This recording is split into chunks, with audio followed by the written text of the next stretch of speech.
जंग हुई तो सब कुछ तबाह। ईरान ने हाई अलर्ट जारी कर दिया। अस्सलाम वालेकुम नाजरीन, अनफुल पाकिस्तान के साथ मैं हूं आपकी होस्ट रोहा भट्ट। नाजरीन, आज हम बात करेंगे ईरान, अमेरिका और जौहरी प्रोग्राम के गिर्द बढ़ती हुई कशीदगी की। क्या वाकई ट्रंप का ईरान पर हमला करने का इरादा है, क्योंकि ईरान ने हमसाया ममालिक के लिए अलर्ट जारी कर दिया है। और आज अमेरिका की ईरान से मुमकिना जौहरी डील पर बराह रास्त मुज़ाकरात की तस्दीक भी सामने आई है। और अमेरिका के सदर डोनाल्ड ट्रंप की तरफ से कहा जा रहा है कि अगर मुज़ाकरात नतीजा खेज ना हुए तो ईरान के लिए बहुत बुरा होगा।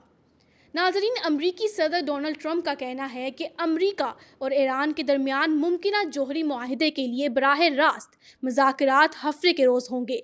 ईरानी हुकाम ने इसकी तस्दीक करते हुए कहा है कि ये बातचीत जितना बड़ा मौका है उतना ही बड़ा इम्तिहान भी है।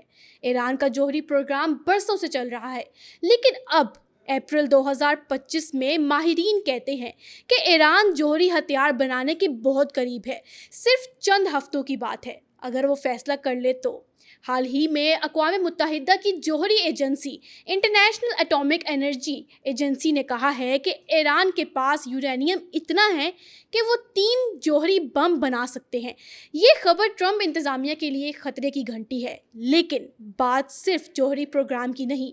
अमेरिका इसे बड़े तनाजुर में देखता है।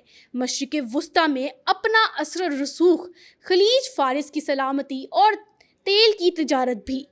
लेकिन आखिर ट्रंप क्या चाहते हैं? वो जंग से बचना चाहते हैं। वो कहते हैं कि मैं अमन पसंद हूँ, लेकिन ईरान को दबाव में रखना भी ज़रूरी है। इसलिए इन्होंने मशरिक़ वुस्ता में बड़ी फ़ौज की तैयारी शुरू कर दी है। द वॉर टाइम जोन की रिपोर्ट के मुताबिक अमरीकी B-2 स्टील्थ बम्बार्स और जंगी जहाज़ बहरे हिंद के जजीरे डीगो गार्शिया पर पहुँच गए हैं। इसी के साथ साथ बहरी बेड़ा भी खलीज फारिस की तरफ बढ़ रहा है। नाज़रीन, ये सब ईरान को पैगाम है कि हम संजीदा हैं। अमेरिका का ये कहना है, लेकिन हमला करना आसान नहीं है। ये भी अमेरिका कहता है अगर जंग हुई और हम हार गए तो ट्रंप की साख को बहुत बड़ा नुकसान होगा। नाजरीन, ये तमाम एनालिसिस हैं जो कि रिपोर्ट्स के मुताबिक सामने आए हैं, इसलिए हमला या इसराइल को इजाज़त देने का इम्कान कम लगता है। लेकिन अगर हमला ना हुआ तो क्या होगा? ईरान का ख़तरा कम हुआ तो अरब ममालिक सुकून में आएंगे।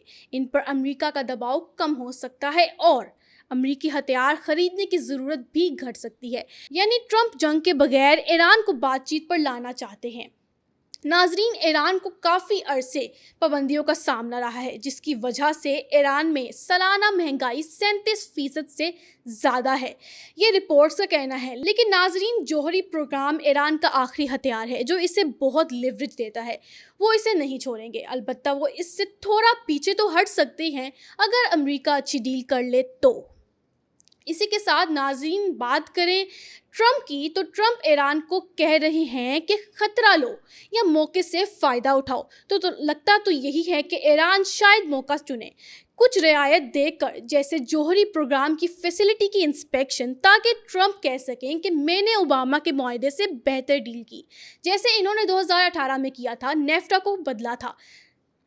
राइटर्स के मुताबिक ईरान ने हाल ही में मुज़ाकरात के इशारे दिए थे, लेकिन शर्त यह है कि पाबंदियां हटें। रूस ने 5 अप्रैल को खबरदार किया है कि ईरान पर हमला हुआ तो तबाहकुन नताइज होंगे।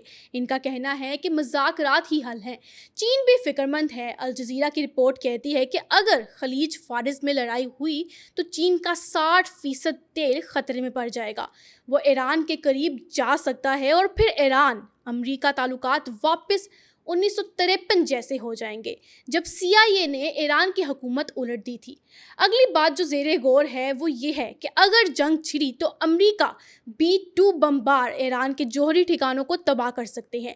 ये तैयारे 30,000 पाउंड्स के बम ले जा सकते हैं जो बहारों में बने बंकरों को भी तोड़ सकते हैं। लेकिन ایران خاموش نہیں بیٹھے گا، وہ میزائل، ڈرونز اور بحری حملوں سے جواب دے گا۔ اگر آبنائے ہرمز بند ہوئی تو تیل کی قیمت $200 فی بیرل تک جا سکتی ہے۔ سعودیہ عرب اور امارات جیسے ممالک بھی لڑائی میں شامل ہو سکتے ہیں۔ ناظرین، یمن کے حوثی جو ایران کے دوست ہیں، بحیرہ ایمر میں جہازوں پر حملے تیز کر دیں گے، یعنی یہ جنگ پوری دنیا کو ہلا دے گی۔ ناظرین، پوری دنیا اس جنگ کی لپیٹ میں آ سکتی ہے اور ایران نے بھی پڑوسیوں کو خبردار کیا ہے کہ اگر امریکہ حملہ کرے تو اس کی مدد نہ کریں۔ ناظرین، یہ ایک بہت بڑا کھیل ہے۔ ٹرمپ چاہتے ہیں کہ ایران جھکے، دوسری طرف ایران جھکنے کو تیار نہیں ہے۔ ایک طرف امریکہ دھمکی دے رہا ہے تو دوسری طرف براہ راست مذاکرات کی دعوت۔ بلکہ ڈونلڈ ٹرمپ نے تو ایران سے براہ راست مذاکرات شروع کرنے کا دعویٰ بھی کیا ہے۔ اور اگر مذاکرات ناکام ہوتے ہیں تو کیا واقعی ڈونلڈ ٹرمپ ایران سے جنگ کرنے کی غلطی کرے گا، یا ڈونلڈ ٹرمپ ڈائریکٹ جنگ کی بجائے دھمکیوں اور پابندیاں بڑھانے کا سہارا لے گا؟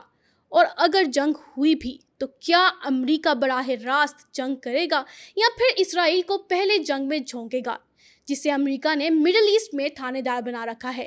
آنے والے وقتوں میں کیا ہوتا ہے، صورتحال کہاں پہنچتی ہے، آنے والے دنوں میں ہمیں پتہ چل ہی جائے گا۔ انفول پاکستان کے ساتھ جڑے رہیں، ہمیں دیں اجازت، اپنا بہت سارا خیال رکھیے گا۔ اللہ حافظ۔